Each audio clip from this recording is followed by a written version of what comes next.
आज का जो हमारा टॉपिक है वो है magnetic field due to bar magnet. यहां पे हम किसी भी बार मैग्नेट के लिए जो उसकी मैग्नेटिक फील्ड होती है उसका पता करेंगे। एक हम मैग्नेटिक फील्ड जो है एक्सियल लाइन में पता करेंगे और एक हम मैग्नेटिक फील्ड इक्वेटोरियल लाइन पे पता करेंगे। तो यहां पे हम दो टॉपिक कवर करने वाले हैं, ठीक है। देखो बच्चों, एक्सियल लाइन किसे कहते हैं? सबसे पहले एक्सियल लाइन का मतलब ये होता है, जैसे ये आपका बार मैग्नेट है ना, ये उसका नॉर्थ पोल है, ये साउथ पोल है, तो यहां से एक लाइन पास कर रही है, इस तरीके से पास कर रही है, ठीक है। इसी को एक्सियल लाइन बोलते हैं और इसी एक्सियल लाइन के किसी पर्टिकुलर पॉइंट पे हमें मैग्नेटिक फील्ड बताना है, ठीक है। और इक्वेटोरियल लाइन किसे कहते हैं? जैसे ये आपका ये सेंटर है, ठीक है, तो यहां से आपकी एक लाइन पास कर रही है इस तरीके से परपेंडिकुलर बाइसेक्टर, ठीक है, तो इसे इक्वेटोरियल लाइन बोलते हैं। और इसी इक्वेटोरियल लाइन के किसी पर्टिकुलर पॉइंट पे हमें क्या बताना है? मैग्नेटिक फील्ड बताना है। तो देखो बच्चों, सबसे पहले देखो ये आपका बार मैग्नेट होता है और ये जैसे इसका ये नॉर्थ पोल है, तो इसकी जो पोल स्ट्रेंथ होती है उसे हम क्या बोलते हैं? स्मॉल एम से डिनोट करते हैं। तो ये नॉर्थ पोल का पोल स्ट्रेंथ है और साउथ पोल का पोल स्ट्रेंथ भी उतना ही लिया जाता है, ठीक है। किसी भी बार मैग्नेट के लिए जो उसके नॉर्थ पोल का पोल स्ट्रेंथ होता है उतना ही पोल स्ट्रेंथ उसके साउथ पोल का भी होता है। और बच्चों, इस बार मैग्नेट का जो लेंथ लिया जाता है वो कितना लिया जाता है? 2L लिया जाता है, ये भी आपको पता होगा। तो यहां से सेंटर से जो इसका डिस्टेंस होगा, यहां से लेकर के यहां तक का जो डिस्टेंस होगा वो L होगा और यहां से लेकर के यहां तक का जो डिस्टेंस होगा वो भी क्या होगा? L होगा। और बच्चों, इसका जो मैग्नेटिक डाइपोल मोमेंट होता है, मैग्नेटिक डाइपोल मोमेंट तो भी आपको पता होगा क्या होता है। मैग्नेटिक डाइपोल मोमेंट का मतलब होता है इस बार मैग्नेट की स्ट्रेंथ। इस बार मैग्नेट की अगर आपको स्ट्रेंथ पता करनी है तो उसके लिए हमें मैग्नेटिक डाइपोल मोमेंट कैलकुलेट करना पड़ता है, ठीक है। तो इसका जो मैग्नेटिक डाइपोल मोमेंट का डायरेक्शन होता है वो ऑलवेज क्या होगा? From south pole to north pole होता है। ये आपका मैग्नेटिक डाइपोल मोमेंट है। और मैग्नेटिक डाइपोल मोमेंट का जो सिंबल होता है वो क्या होता है बच्चों? कैपिटल M होता है, ठीक है। ये आपका मैग्नेटिक डाइपोल मोमेंट है। और इसका जो फॉर्मूला होता है वो होता है आपका either pole strength into distance between the pole. यहां से लेकर के यहां इन दो पोल के बीच का जो डिस्टेंस है वो लिया जाता है। तो यही क्या है? आपका मैग्नेटिक डाइपोल मोमेंट है, ठीक है। तो इसकी भी अभी हमें जरूरत पड़ेगी, इसलिए मैंने ये पहले ही आपको लिखा दिया है यहां पे। अब चलिए, ये पहला वाला जो टॉपिक है हमारा magnetic field on axial line, इसे स्टार्ट करते हैं, ठीक है। तो देखो, ये मेरा बार मैग्नेट है, तो ये इसका पोल स्ट्रेंथ M है, इसका भी पोल स्ट्रेंथ M है। ये जो लेंथ है आपकी, इसे हम 2L लेते हैं। ये इसका सेंटर है, तो यहां से लेकर के यहां तक की जो लेंथ होगी वो L होगी और ये वाली लेंथ भी क्या होगी? आपकी L ही होगी। देखो, हमें क्या करना है? एक्सियल लाइन पे मैग्नेटिक फील्ड पता करना है, ठीक है। तो ये आपकी एक्सियल लाइन हो गई है इस तरीके से। तो आप इस साइड इधर भी पता कर सकते हो, इधर भी पता कर सकते हो। तो चलो, मैंने यहां पे एक पॉइंट ले लिया है P। इस P पॉइंट पे मुझे मैग्नेटिक फील्ड पता करना है, ठीक है। अब देखो बच्चों, ये जो पॉइंट P है, इस सेंटर से जो है R डिस्टेंस पे, जैसे यहां से लेकर के यहां तक का जो डिस्टेंस है वो ये R है, ये हमें गिवन है। अब देखिए, हमें इस P पॉइंट पे मैग्नेटिक फील्ड पता करना है due to this bar magnet. उसके लिए हम क्या करते हैं? हम सबसे पहले ये करेंगे कि ड्यू टू नॉर्थ पोल, यहां पे इस पॉइंट पे जो मैग्नेटिक फील्ड स्ट्रेंथ होगा वो पता करेंगे। तो बच्चों, ड्यू टू नॉर्थ पोल जो मैग्नेटिक फील्ड स्ट्रेंथ होता है उसका जो डायरेक्शन होता है वो अवे फ्रॉम मैग्नेट होता है, उसका डायरेक्शन ये होगा, ठीक है। तो ये इस मैग्नेटिक फील्ड को बोल दिया मैंने B1। और ड्यू टू साउथ पोल, इस पॉइंट पे जो मैग्नेटिक फील्ड स्ट्रेंथ होगा उसका डायरेक्शन होगा टूवर्ड्स मैग्नेट, तो इस मैग्नेटिक फील्ड को बोल दिया मैंने B2। ये आपका मैग्नेटिक फील्ड स्ट्रेंथ है, ठीक है। तो हमें सबसे पहले यहां पे ये B1 भी कैलकुलेट करना है। ये B1 क्या है बच्चों? ड्यू टू नॉर्थ पोल जो यहां पे मैग्नेटिक फील्ड बन रहा है वो B1 बन रहा है, ठीक है। और ड्यू टू साउथ पोल यहां पे जो मैग्नेटिक फील्ड बन रहा है वो B2 बन रहा है। तो जब हम इस B1 B2 को कैलकुलेट करेंगे, फिर देन इन दोनों का रिजल्टेंट निकालेंगे। तो इन दोनों का जो रिजल्टेंट होगा ना, वही क्या होगा? इस P पॉइंट पे magnetic field due to bar magnet होगा, ओके। तो बच्चों, आपको ये लिखना है magnetic field strength at point P due to north pole of magnet will be, ये होगा। देखो, B1 इज इक्वल टू, ये फॉर्मूला आपको लिखना है, mu naught upon 4 pi M upon R minus L का होल स्क्वायर। अब कुछ बच्चों को ये फॉर्मूला टफ लग रहा होगा, लेकिन अभी एक चीज समझाता हूं, उसके बाद यही फॉर्मूला आपको बहुत आसान लगने लग जाएगा। देखिए बच्चों, एनसीईआरटी क्या कहता है? एनसीईआरटी देखो, यहां पे ये डाइपोल एनालॉगी दे रखी है। तो एनसीईआरटी एक चीज कह रहा है कि इलेक्ट्रोस्टैटिक में हमने ये टॉपिक कवर किए थे, यही टॉपिक बच्चों हम यहां मैग्नेटिज्म में भी कवर करने वाले हैं, ठीक है।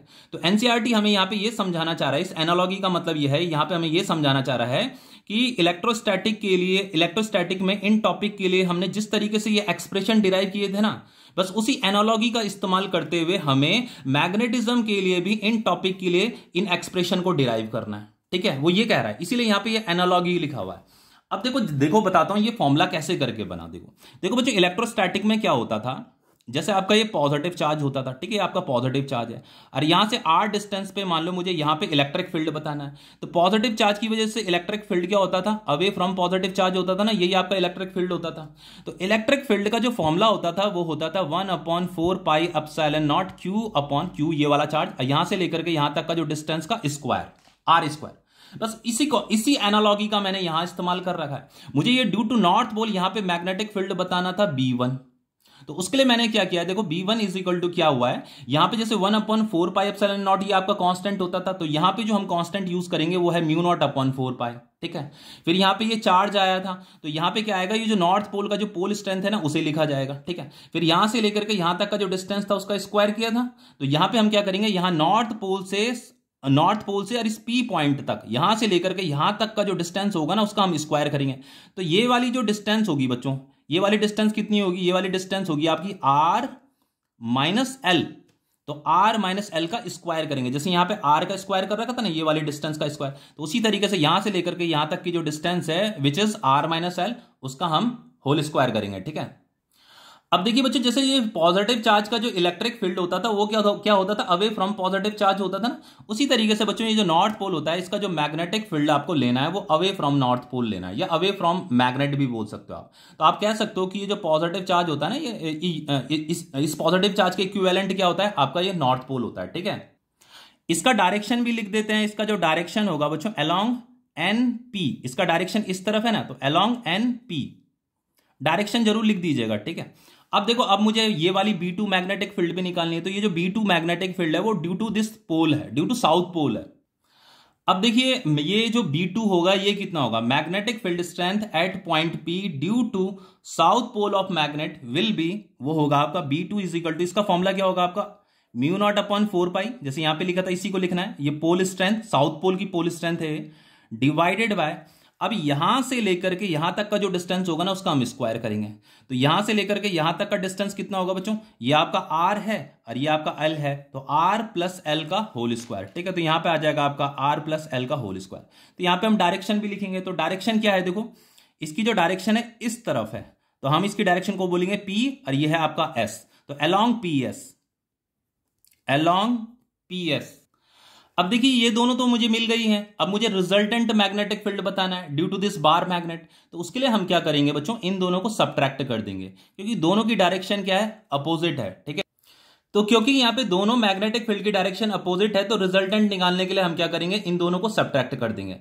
किससे किसको सब्ट्रैक्ट करेंगे बच्चों, यहां पे हमें रिजल्टेंट निकालना है magnetic field strength at point P due to bar magnet, उसे हम B बोल रहे हैं, magnetic field at point P है ये, ठीक है, वो हो जाएगा आपका B1 माइनस B2, ठीक है। तो बच्चों यहां B1 पहले लिखा है, B2 बाद में लिखा है ना, तो B1 ग्रेटर है B2 से, क्यों है बच्चों, ये देखो ये मैंने बड़ा वेक्टर बना रखा है, ये छोटा वेक्टर बना रखा है, क्योंकि बच्चों ये जो मैग्नेटिक फील्ड थी वो ड्यू टू नॉर्थ पोल थी, और ये नॉर्थ पोल जो है इस पॉइंट के क्लोज था, इसीलिए ये बड़ा वेक्टर बना रखा है मैग्नेटिक फील्ड का, ठीक है। और ये वाली जो मैग्नेटिक फील्ड थी वो ड्यू टू साउथ पोल थी, और ये जो पॉइंट है साउथ पोल से काफी दूर है, ज्यादा दूर है, तो इसीलिए यहां पे जो मैग्नेटिक फील्ड है बच्चों उसका जो वेक्टर होगा वो छोटा होगा, ठीक है। अब इन्हें सब्ट्रैक्ट कर लेते हैं, जस्ट वैल्यू ही तो पुट करनी है अब हमें। देखो ये है आपका μ0/4π m/r माइनस एल का whole square minus μ0/4π m/r plus L का होल स्क्वायर, समझ में आ रहा है। तो यहां पे कॉमन क्या हो जाएगा आपका, ये μ0/4π कॉमन हो जाएगा, और ये m भी कॉमन आ जाएगा, ये हो जाएगा आपका 1/r माइनस एल का, ये है आपका r माइनस एल का होल स्क्वायर है, ठीक है, r माइनस एल का whole square minus 1/r plus L का होल स्क्वायर,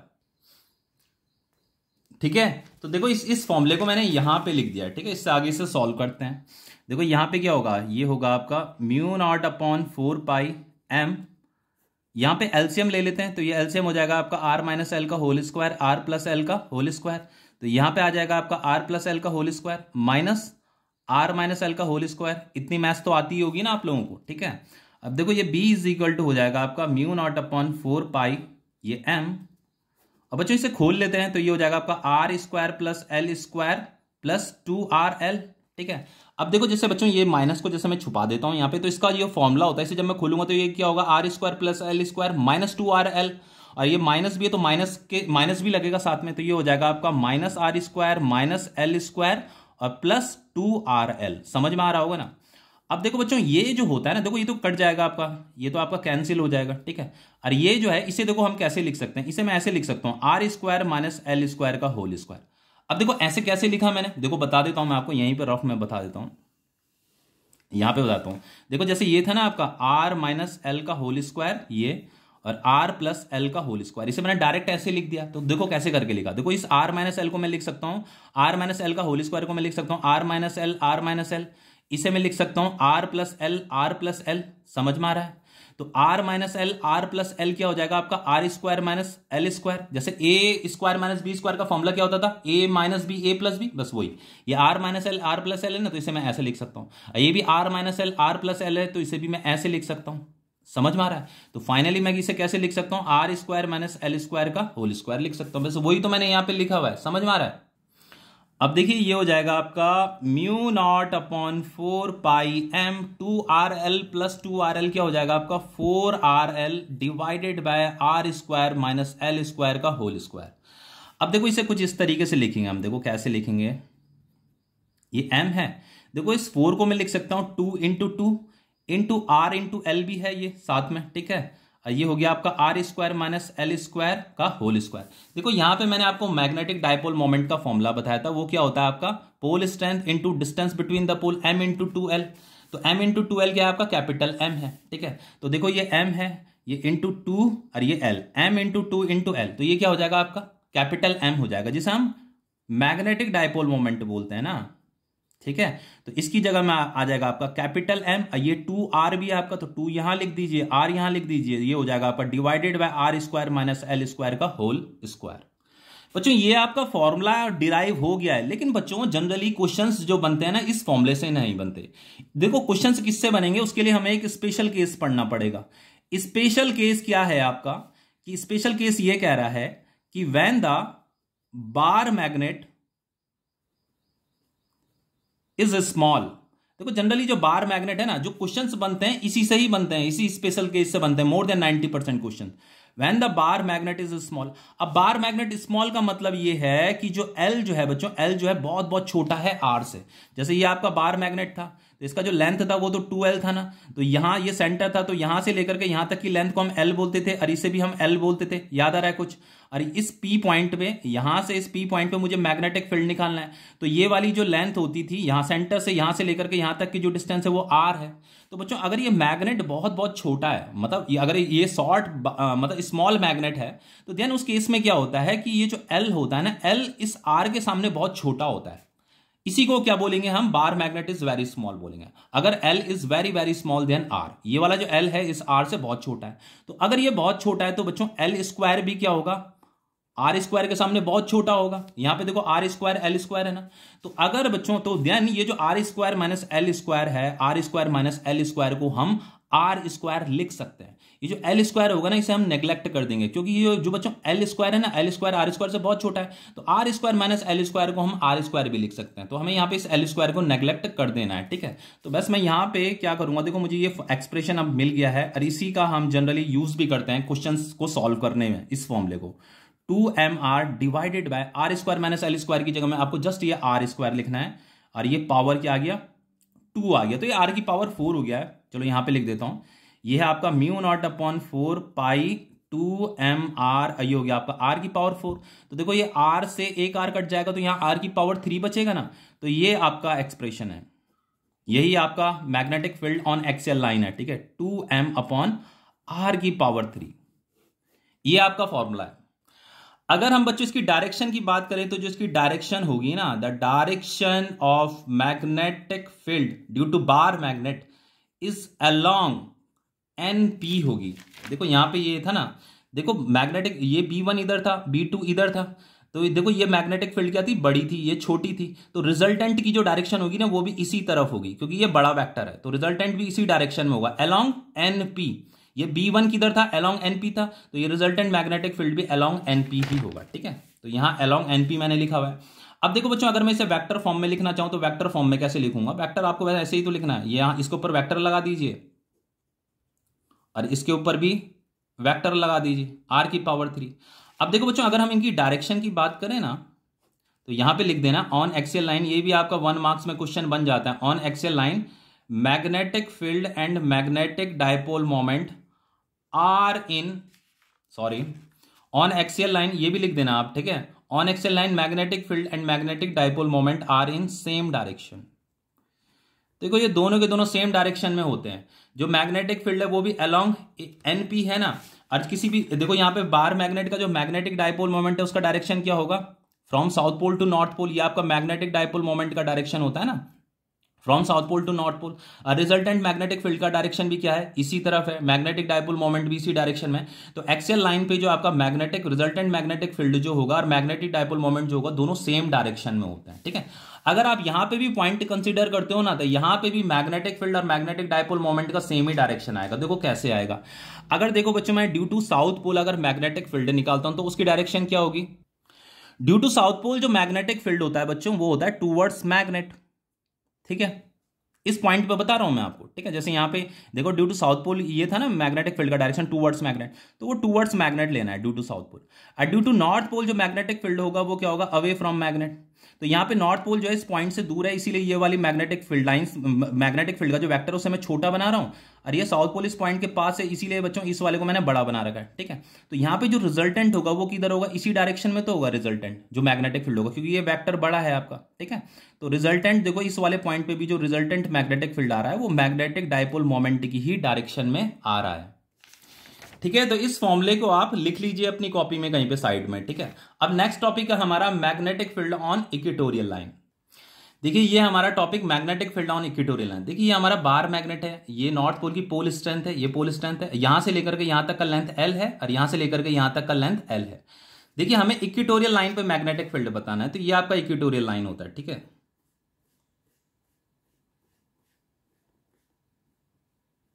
तो लेट सपोज हमें इस पी पॉइंट पे मैग्नेटिक फील्ड बताना है, और इस सेंटर से इस पी पॉइंट की जो डिस्टेंस है वो है आपकी आर, ये हमें गिवन है। अब देखिए ये पॉइंट नॉर्थ पोल से जितनी डिस्टेंस पे होगा ना उतनी ही डिस्टेंस पे ये पॉइंट साउथ पोल से भी होगा, समझ में आ रहा है। तो इसका मतलब ये है बच्चों, हम ये कह सकते हैं कि इस पॉइंट पे नॉर्थ पोल जितना मैग्नेटिक फील्ड बना रहा होगा उतना ही मैग्नेटिक फील्ड ये साउथ पोल भी इस पॉइंट पे बना रहा होगा, क्योंकि बच्चों ये डिस्टेंस और ये डिस्टेंस सेम है और पोल स्ट्रेंथ भी क्या होती है आपकी सेम होती है, समझ में आ रहा है। तो देखो ऐसे करते हैं, इससे पहले ज्वाइन कर देते हैं इनको यहां पे ये ज्वाइन कर देते हैं ना।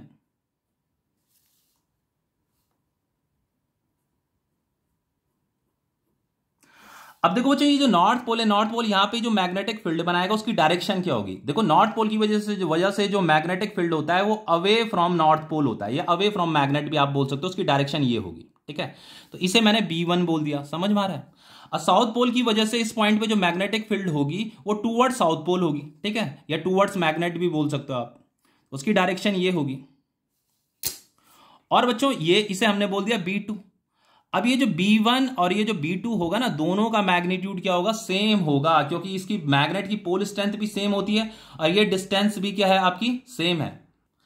अब देखिए यहां से लेकर के यहां तक का डिस्टेंस क्या होगा, देखो हम यहां पे पाइथागोरस थ्योरम लगा सकते हैं। ये तो मुझे पता है, ये वाली लेंथ मुझे पता है R, ये वाली लेंथ भी मुझे पता है L, तो ये कितना हो जाएगा, ये हो जाएगा आपका √R² प्लस L²। इतना समझ में आ रहा है। तो ये भी हो जाएगा आपका √R² प्लस L²। अब देखिए सबसे पहले इस B1 को कैलकुलेट कर लेते हैं, जितना B1 होगा उतना ही B2 भी होगा आपका। तो जो B1 के लिए जो फॉर्मूला होगा वो क्या होगा आपका, μ0/4π पोल स्ट्रेंथ डिवाइडेड बाय यहां से लेकर के यहां तक का डिस्टेंस जो है उसका होल स्क्वायर, ठीक है। तो ये आपका √R² प्लस L² है, तो इसका ये होल स्क्वायर हमें करना है। तो ये B1 हमें मिल जाएगा μ0/4π m/ ये हो जाएगा आपका R² प्लस L² हो जाएगा, ठीक है। ये अंडर हट जाएगा क्योंकि यहाँ पे होल स्क्वायर हो रखा है, ठीक है। तो उसी तरीके से बच्चों B2 भी इतना ही होगा आपका, ठीक है, B2 भी आपका इतना ही होगा। अब देखिए यहां पे मैं एक चीज बताता हूं आपको, देखो बच्चों यहां पे B1 की डायरेक्शन इधर है, B2 की डायरेक्शन इधर है। अगर B1 और B2 अगर दोनों, मान लो अगर B1 इधर होता B2 इधर होता, ऐसे अपोजिट डायरेक्शन में जब होता है ना, तब तो हम क्या करते हैं, इनका रिजल्टेंट निकालने के लिए इन्हें सबट्रैक्ट कर देते हैं। और अगर B1 भी इधर है और B1 भी इधर है और B2 भी इसी तरफ है, अगर दोनों सेम डायरेक्शन में होते हैं तो देन इन दोनों का रिजल्टेंट निकालने के लिए हम ऐड करते हैं। लेकिन बच्चों यहां पे ये दोनों जो है ना B1 B2 ना तो सेम डायरेक्शन में ना तो अपोजिट डायरेक्शन में, तो अब हम क्या करेंगे, तो इसके लिए हमें क्या करना पड़ता है, हमें यहाँ पे कंपोनेंट बनाने पड़ते हैं। समझ में आ रहा है, हम क्या बनाएंगे, कंपोनेंट। तो उसके लिए सबसे पहले देखो बच्चों यहाँ पे क्या है, लेट सपोज यहाँ पे थीटा एंगल बन रहा है, तो ये अगर थीटा है तो ये भी क्या होगा, आपका थीटा ही होगा। अब हम कंपोनेंट बनाएंगे, तो देखो कंपोनेंट कैसे बनते हैं, जैसे ये B1 है ना, तो इसका एक कंपोनेंट इधर बनेगा इस तरफ और एक कंपोनेंट इस तरफ बनेगा, ठीक है, ऐसे ऊपर की तरफ। और इसका इस B2 का जो एक कंपोनेंट बनेगा इस तरफ बनेगा इधर ही, और दूसरा वाला कंपोनेंट किधर बनेगा, इस तरफ बनेगा। कंपोनेंट भाई किसी भी वेक्टर को रिजॉल्व करना तो आपको आता होगा ना, क्लास 11th में आपने पढ़ा तो है टॉपिक। अब देखिए ये वाला एंगल कितना है, थीटा है ये, तो ये भी कितना होगा, थीटा ही होगा। देखो ये और ये पैरेलल लाइन है ये, और ये आपकी ट्रांसवर्सल लाइन है, तो ये अल्टरनेट इंटीरियर एंगल हो गए, ठीक है। ये आपका थीटा है तो ये भी कितना होगा, आपका थीटा ही होगा। अब देखो जैसे इसे देखो, ये आपका थीटा है ना ये, तो ये भी आपका कितना होगा, थीटा ही होगा, क्योंकि ये और ये भी आपकी क्या है, पैरेलल लाइन है। तो जितना एंगल ये बन रहा होगा तो यही लाइन तो आगे प्रोड्यूस हो रही है यहाँ पे, तो यहाँ पे भी कितना बन रहा होगा आपका, ये थीटा ही बन रहा होगा। अब हम कंपोनेंट बना सकते हैं, ठीक है, अब हम कंपोनेंट बना सकते हैं। तो ये आपका क्या था, ये तो आपका B1 था, ठीक है। तो B1 का जो ये वाला कंपोनेंट होगा इसे हम क्या बोलेंगे, B1 cos थीटा बोलेंगे, ठीक है। बच्चों जो कंपोनेंट गिवन वेक्टर के साथ थीटा एंगल बनाता है उस कंपोनेंट के साथ हम क्या लिखते हैं, cos थीटा लिखते हैं, तो ये आपका B1 cos थीटा होगा। ये वाला क्या होगा, ये इसे हम बोलेंगे B1 sin थीटा। उसी तरीके से इस B2 का जो इधर कंपोनेंट है उसे हम क्या बोलेंगे, क्योंकि यहाँ पे ये थीटा एंगल बन रहा है तो हम इसे बोलेंगे B2 cos थीटा। और इस नीचे वाले को क्या बोलेंगे, इसे हम बोलेंगे B2 sin थीटा। इतना समझ में आ रहा होगा, ठीक है। अब देखो बच्चों ये B1 और B2 तो इक्वल सेम मैग्नीट्यूड के ना, तो ये B1 sin theta B2 sin theta ये क्या हो जाएंगे, आपके कैंसिल हो जाएंगे ये वाले कंपोनेंट, क्योंकि B1 और B2 तो इक्वल है ना। समझ में आ रहा है। अब हमारे पास सिर्फ ये वाले कंपोनेंट बचे, ये वाले, एक है B1 cos थीटा, एक है B2 cos थीटा, दोनों सेम डायरेक्शन में। क्योंकि ये दोनों सेम डायरेक्शन में है तो अब हम रिजल्टेंट मैग्नेटिक फील्ड निकालने के लिए क्या करेंगे, इन दोनों को ऐड कर देंगे। बस यही आपको करना है, बाकी कुछ नहीं करना है, ठीक है। तो यहां पे मैं लिख रहा हूं आपका जो मैग्नेटिक फील्ड स्ट्रेंथ होगा, magnetic field strength at point P due to bar magnet, वो कितना होगा बच्चों, B इजिकल टू हो जाएगा आपका B1 cos theta plus B2 cos theta. बस यही लिखना है आपको, B1 cos theta plus B2 cos theta. अब देखो इसे मैं ऐसे लिख सकता हूं, B1 cos थीटा, अब B2 cos थीटा को भी मैं B1 cos थीटा लिख सकता हूं, है ना, क्योंकि ये B1 B2 क्या है बच्चों, इक्वल है। B1 B2 क्या है, इक्वल है, तो B2 की जगह मैं B1 लिख सकता हूं। तो ये कितना हो जाएगा, B इजिकल टू हो जाएगा आपका 2B1 cos थीटा। इतना समझ में आ रहा है। अब देखिए यहां पे बस वैल्यू पुट कर दीजिए, B इजिकल टू हो जाएगा 2, B1 कितना दे रखा है आपका, B1 ये था आपका, ठीक है, चाहे B1 B2 तो इक्वल ही है, ये आपका फॉर्मूला है। तो इसे यहां पुट कर दीजिए, ये हो जाएगा आपका μ0/4 m/r² प्लस L स्क्वायर का r² प्लस L², ठीक है। अब ये cos थीटा क्या हो जाएगा, cos थीटा का फॉर्मूला था बेस अपॉन हाइपोटेन्यूज। तो ये आपका देखो इस वाले राइट एंगल ट्रायंगल को देखो, ये आपकी बेस हो गई, बेस कितना है, L है, ये आपकी हाइपोटेन्यूज हो गई, तो ये cos थीटा क्या हो जाएगा आपका L/√r² प्लस L²। तो यहाँ पे cos थीटा की जगह में क्या आ जाएगा, L/√r² प्लस L²। इतना समझ में आ रहा है। अब देखो इसे ऐसे लिख सकते हैं हम 2, देखो बच्चों एक और चीज बताता हूं आपको, देखो यहां पे क्या है, ये m इंटू 2 इंटू एल है, तो जो m इंटू 2L होता है उसे हम क्या बोलते हैं, मैग्नेटिक डायपोल मोमेंट बोलते हैं ना। ये कैपिटल M है, ये स्मॉल m है, ये पोल स्ट्रेंथ होता है, ये मैग्नेटिक डायपोल मोमेंट है। तो देखो यहाँ पे m इंटू 2L है, तो इसकी जगह में क्या आ जाएगा, कैपिटल M आ जाएगा, ठीक है। तो यहाँ पे ये μ0 आया, यहाँ पे आपका ये कैपिटल M आएगा, ठीक है। ये अपॉन नीचे में 4 पाई भी है आपका, और ये देखो ये जैसे ये r² प्लस L² था, और इसे मैं कैसे लिखूंगा, देखो इसे मैं ऐसे लिख सकता हूँ r² प्लस L² 1/2 लिख सकता हूँ इसे, ठीक है। इसे इस तरीके से लिखा जा सकता है। अब देखो ये कैसे होगा, देखो ये हो जाएगा आपका μ0/4 पाई m, और इसके बाद देखो बच्चों यहाँ पे भी r² प्लस L² है, यहाँ पे भी वही है, तो बेस क्या है, सेम है, तो इनकी जो पावर्स है ना वो ऐड हो जाएंगी। यहाँ पावर 1 है, यहाँ 1/2 है, तो 1 प्लस 1/2 कितना होता है, 3/2 होता है। तो यहां पे हम इसे लिखेंगे r² प्लस L², यहां पे आ जाएगा आपका 3/2 आ जाएगा। तो इसे मैं यहां पे लिख देता हूं, देखो ये हमें मिला था फॉर्मूला μ0/4 पाई m/r² प्लस L² 3/2 मिला था ना। तो देखो बच्चों ये तो हमें एक्सप्रेशन मिल गया, लेकिन यहां पे स्पेशल केस, वही स्पेशल केस अभी जो मैंने आपको बताया था। स्पेशल केस क्या है कि when the bar magnet is short, bar magnet आपका क्या है, शॉर्ट है। तो बार मैग्नेट शॉर्ट होने का मतलब क्या है कि जो उसकी ये जो एल है, एल क्या है, वेरी वेरी स्मॉल है देन आर। जैसे ये था ना आपका, ये आपका बार मैग्नेट है, ये आपकी इक्वेटोरियल लाइन है, इस पी पॉइंट पे हमें मैग्नेटिक फील्ड बतानी है आर डिस्टेंस पे, ये आपका एल हो गया, ये भी आपका एल हो गया। तो क्योंकि ये बार मैग्नेट बहुत छोटा है, ठीक है, तो देन उस केस में क्या होता है कि ये जो एल होता है इस आर से वेरी वेरी स्मॉल होता है, ठीक है। तो अगर बच्चों ये बहुत ज्यादा छोटा है तो देन एल स्क्वायर भी क्या होगा, बहुत बहुत छोटा होगा इस आर स्क्वायर से। समझ में आ रहा है इतना? अब देखो यहाँ पे ये R square plus L square है ना, तो R square plus L square की जगह में हम क्या लिख सकते हैं, आर स्क्वायर लिख सकते हैं। इस एल स्क्वायर को जो है हम नेग्लेक्ट कर सकते हैं क्योंकि ये आर स्क्वायर से बहुत छोटा है। तो वही हमें यहाँ पे करना है, बाकी कुछ नहीं करना है।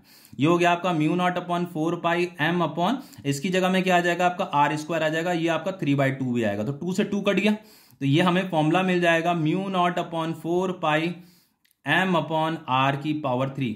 यही आपका एक्सप्रेशन है, ठीक है। इक्वेटोरियल लाइन पे जो मैग्नेटिक फील्ड होती है ये आपकी इक्वेटोरियल पे है, ठीक है, मैग्नेटिक फील्ड वो होती है आपकी mu naught upon 4 pi M upon R की पावर 3। अरे बच्चों एक्सियल लाइन पे जो हमने मैग्नेटिक फील्ड निकाली थी वो कितनी निकाली थी, देखो एक्सियल लाइन पे हमने ये निकाली थी, ऑन एक्सियल लाइन ये था ना, एक्सियल लाइन पे ये थी आपकी मैग्नेटिक फील्ड। तो देखो इसे भी कंपेयर करते हैं, इसे मैं यहां पे लिखता हूं पहले।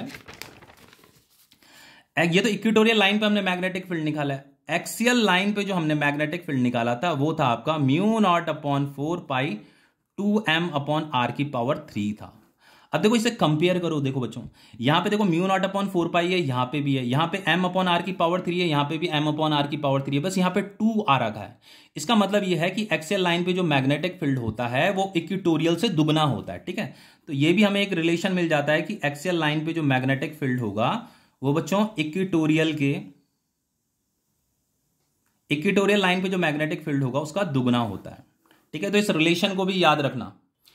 अब देखिए बच्चों अगर हम इसकी ये जो इक्वेटोरियल लाइन पे जो मैग्नेटिक फील्ड है इसकी अगर हम डायरेक्शन की बात करें तो डायरेक्शन किधर आ रही थी, देखो ये कंपोनेंट तो कैंसिल हो गए थे, बस यही वाले कंपोनेंट बचे थे।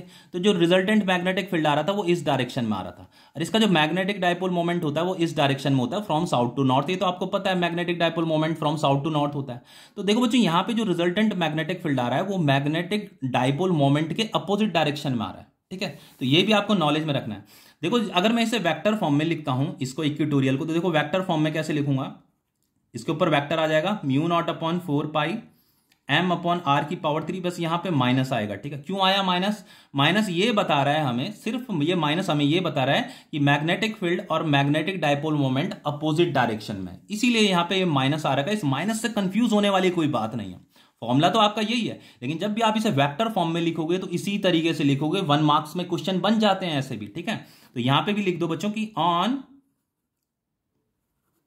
इक्वेटोरियल लाइन जो magnetic field and magnetic dipole moment क्या होता है, आर इन अपोजिट डायरेक्शन में होता है, आर इन अपोजिट डायरेक्शन में होता है। ये सारी चीजें आपको पता होनी चाहिए, ठीक है। अब देखो एक क्वेश्चन कर लेते हैं, ये तो टॉपिक आपका कंप्लीट हो गया, क्वेश्चन कर लेते हैं, ठीक है। देखिए यहां पे क्या कह रहा है, a magnet 2 centimetre long has a pole strength of 60 ampere metre, ठीक है। तो यहां पे हमारे पास जैसे ये मान लो ये बार मैग्नेट है, तो इसका जो लेंथ दे रखा है ये आपका, इसका जो लेंथ होता है 2L होता है। तो ये जो 2L दे रखा है वो कितना दे रखा है, 2 सेंटीमीटर दे रखा है, ठीक है। तो इसे मीटर में कन्वर्ट कर लीजिए, ये आपका 2/100 ये मीटर हो जाएगा। फाइनली ये कितना हो जाएगा, 0.02 मीटर ये लेंथ है। उसका जो पोल स्ट्रेंथ दे रखा है वो कितना दे रखा है, 60, ठीक है। तो ये उसकी पोल स्ट्रेंथ हो गई 60 एम्पियर मीटर, ठीक है। इतना समझ में आ रहा है। Find the magnitude of magnetic field strength B at a point on its axis, axis पे हमें मैग्नेटिक फील्ड बताना है। डिस्टेंस क्या दे रही है, at a distance of 20 centimetre from it.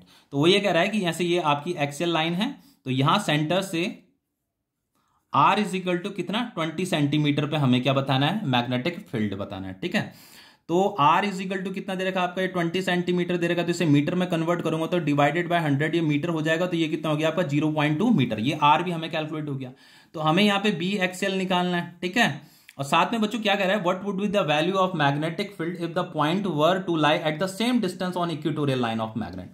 वो कह रहा है कि ये जो आपकी इक्वेटोरियल लाइन होती है ना, इस इक्वेटोरियल लाइन के इस सेंटर से सेम डिस्टेंस पे हमें यहाँ पे भी मैग्नेटिक फील्ड बताना है। ये R था, तो यहां सेंटर से भी R डिस्टेंस पे हमें मैग्नेटिक फील्ड बताना है इस इक्वेटोरियल लाइन पे, ठीक है।